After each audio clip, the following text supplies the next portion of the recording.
Bog'cha va maktablarda bolalarning ongostiga o'zligimiz xo'rlangan sovet davriga sog'inch, ajdodlarimizni qirg'in qilgan imperialistik ramzlarga muhabbatni singdirilishi milliy tahdid sifatida baholanishi zarur.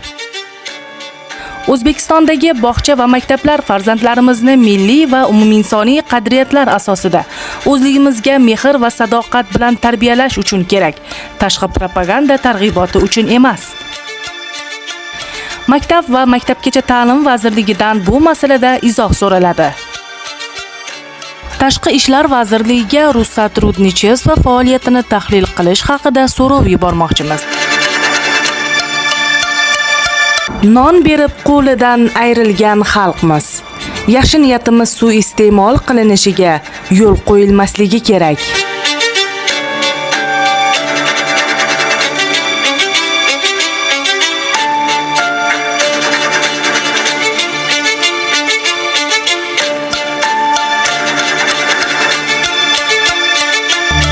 Globallashayotgan dunyo befarqlar va birlasha olmayotganlarni jazolayotgan bir zamonda yashayapmiz.